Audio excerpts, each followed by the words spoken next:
So in line with what we were just talking about, where we created the document from the details that we got from the essays website. Okay, we were on this essay website. We looked at some essays here.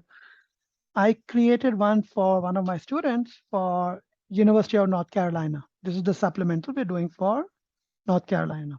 Okay, and okay,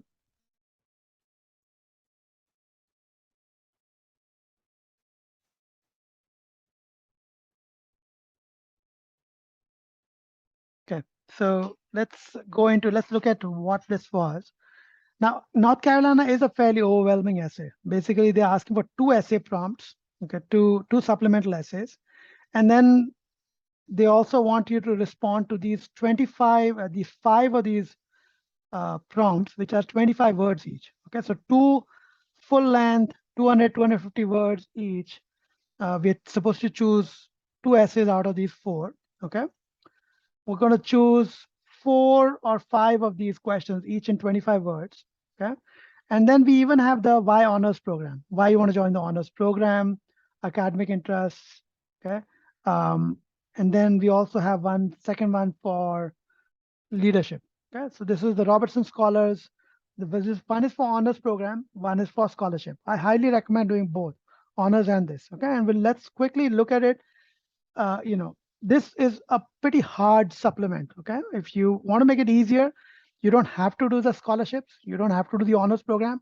Even without that, we had 4 prompts, out of which we had to choose 2. Okay, and then we had these 5 small 25-word prompts. Okay, this is as bad as it gets. It's almost like University of Southern California. They have it like this. Okay, but let's look at how it's not very hard. If you do not get overwhelmed by just say, because when you see an essay prompt or a application where they want a lot of essays, a lot of people will not apply for those schools. Okay, or they'll do a terrible job at those. So this is where you double down. Okay, if it's an easy one to do, lots more people will apply. All right, so and the key is to stay relaxed. So let's look at it. This is a question which says, Carolina inspires to build a diverse and inclusive community. We believe students can only achieve their best when they learn alongside students from different backgrounds. So they're looking for diversity. Okay. In reading your responses, we hope to learn what being a member of such a community would mean to you. So if you have diverse set of people, different minorities, or not as ably bodied people that you're working with, or people that you are just unique. Okay, maybe members from the LGBT community. Talk about some of those things. Okay, so let's take these 4 questions one at a time. First one, describe a peer who is making a difference in your school or community. What actions has that peer taken? How has their work made a difference to your life? Okay, so on the face of it, describe a peer who's making a difference to your school or community. What actions has the peer taken? And how has their work made a difference in your life? Firstly, does this individual have to exist? Not really. The goal is not about that person. It's a fantasy person. But the bigger crux of the question is, how has their work made a difference to your life? Okay. So your life, that everything else we can debatable. But this part, which how has it made a difference to your life? This is the one should be true. Okay. You could take an essay, the community essay that you wrote in one of the UC PIQs, and you could take a phantom person that who inspired you and add this work, what you did at the end of it. You could, as simple as that, make this essay work for you. Okay. Look at the other one. Describe an aspect of your identity, how this has shaped your life experiences or impacted your interactions with others. Aspect of your identity, how it has shaped your life experiences, impacted your daily interactions with the others. This is a harder one, but again, if you did do about identity, the 8th question in the PIQs, this should make it easier for you. If you did not, like majority of students don't attempt question number 8 in the UC PIQs. Okay, but you could talk about identity, like some of my students are to big into meditation. Some enjoy doing tap dance. Some have done arangetrams. Some have done, something unique in their personality. Okay. And the important part of the question is, how has this shaped your interactions with others? Your aspect of your identity is not as important. So don't focus on that. But how has it impacted your daily interaction with others? Like, you don't take things for granted. You have taken the time to smell the roses. You have become more humble in your approach. You see certain things in certain people. The key is to just let your relaxed mind, relaxed work on it, and just don't get overwhelmed. Okay. Next one. See this one. If you could change one thing about a community, what would that be, and explain? There's so much in the community. People are competitive. There's a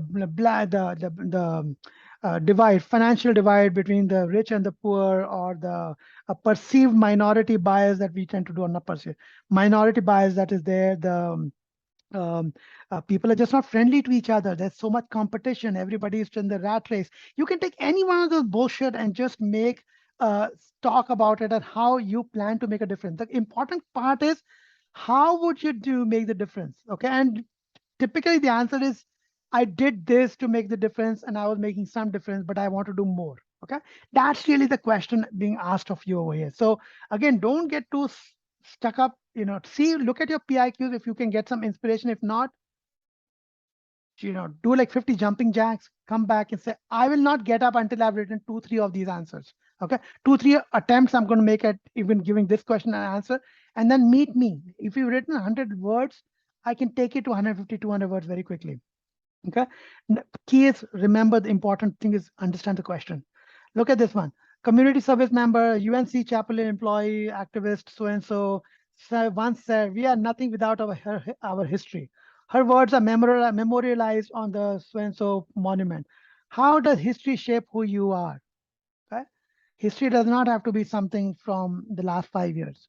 Anything over 10, 15 years old is fair game. Okay. You could take any one of those incidents which happened 20 years ago. Maybe there was something about Watergate. Maybe there was something about the human rights. Maybe there was something about Roe v. Wade. If you want to talk about that, there are several ways. I mean, Roe v. Wade is a controversial one because you don't know who's reading your essay.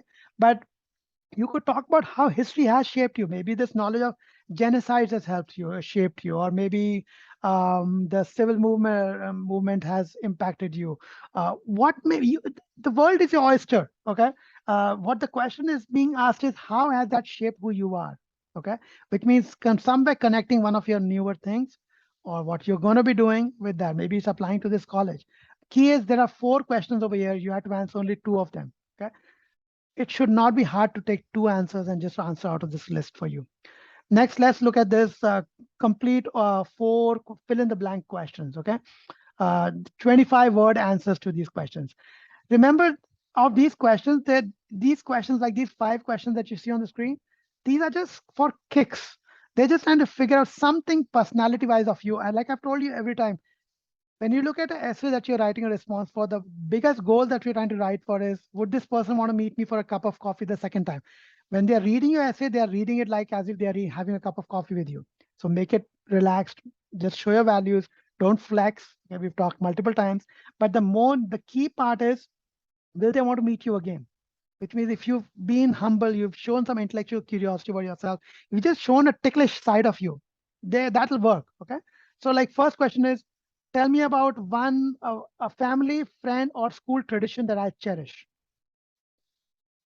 You don't have to go into a family tradition or say I have an Eastern culture tradition to talk about. Okay, you don't have to. Just talk something which they can connect with. I mean, some students say we'll talk about Diwali, some talk about Holi. Sure, we can talk about it. Okay. I was telling this other student, like, I meet my friends on Friday over boba. We sit down and we meet for an entire 2 hours, or at least as long as it takes to us to finish the drink. We sit together and we talk about what happened in the week. These are my friends from middle school, and I connect with them. Or my middle school friends, 3 of them are still the closest to me because they understand my something about me. Okay, and we have boba together. We sit for over 2 hours. That right there is a good answer. 25 words, simple. Just we meet for boba every Friday, and we will not get up until we finish. And we tried maximum to hold on to how much of the drink we have. Simple answer. Okay. If I had 1 extra hour of every day, where would I spend it? Most people would say I'll sleep more.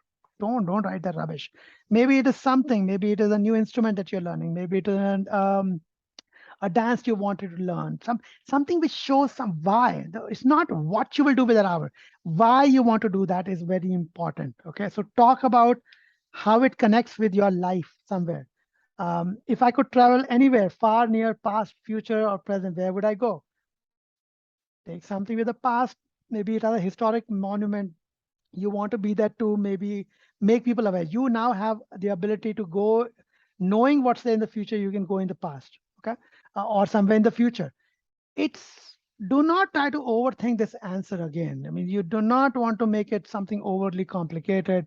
You could talk about why would you travel to a, even if it's near past, present, you could talk about where you want to go right now. Your heart beats for a particular thing. Like for example, just earlier today, Salman Rushdie, one of the very big writers of my times, was stabbed, and he's almost a dead man right now. More or less, he's going to be dead.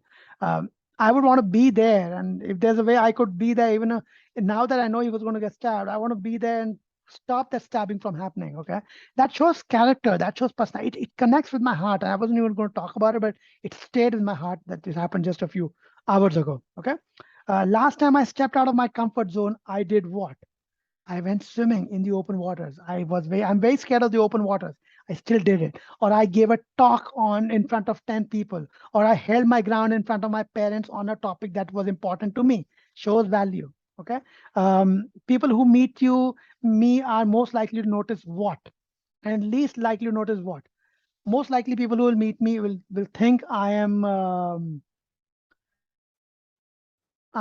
extrovert. I'm really open in talking. Most people will feel comfortable. They'll feel I'm a helping person. What they will not know about me is I'm a deeply insecure person from within. Okay, I can fake it until I make it, and it's okay to say those things because they want to know something unique about you. Okay, so that's what it is. Okay, same thing when if you go down to the why honors, and if I talk about a particular, like this is saying honors program. Please submit a short essay describing your academic interest, how you believe North Carolina can help you pursue them. Academic interest. Remember, we wrote one of the in the PIQs. Most probably, you wrote about the academic interest in the Berkeley or in the UC essays. How is North Carolina going to help you pursue it? Well, talk about that program there. Talk about alumni who's come out of there, or maybe a professor who you are corresponding. Think, hint, hint. Use it as a demonstrable interest. Okay. Show that side of yourself to show how you know about the school. Do not write just some bullshit about, oh, the ethics of the school.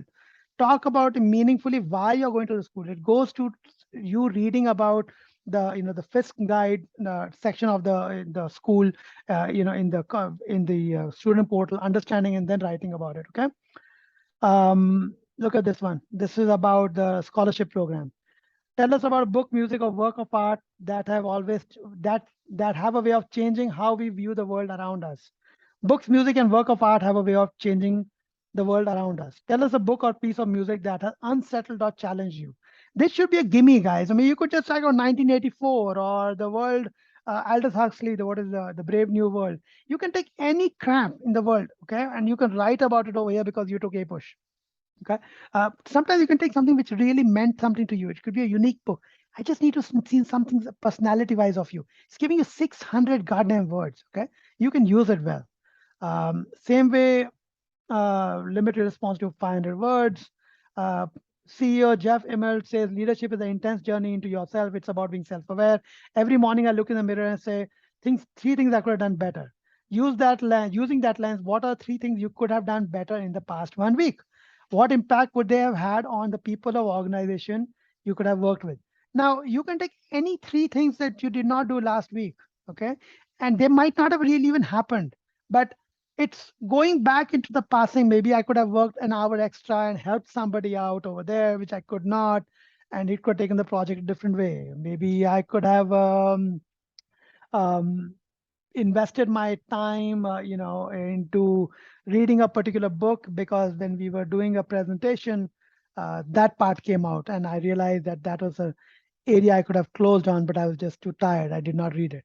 So it's important to just think of these basic things and just be creative about the thoughts. Nobody's coming to challenge you on these things. Okay. Next option is yesterday I was clever, so I wanted to change the world. Today I am wise, so I want to change myself. How does this resonate with you and your experiences? Reflect upon changes you have made and how those changes how those affect. Uh, I was clever. I want to change. Today I'm wise, so I want to change myself. How does this resonate with you and your experiences? Reflect upon changes you have made and the effect those changes that have had on your leadership. Okay. So you had to do only one of these. Okay, firstly. So you could have done the first one. But um, it's about a time when you know you made it's a leadership essay. It's initiative 101 in your UC peaks. You have PIQs. You had one of these essays, and the change you could talk about changes the impact have had on your leadership. What you learned out of the process is what they're asking you to write about. Now you could go in more details from what you saw in your personal essay and just write it over here, or you could just come up with something new. Okay, not rocket science. My point is commit to over 3 hours per college. This is one of the hardest applications, okay, in North Carolina, but it's also due on 15th of October. So try to get some of these done and good luck with that.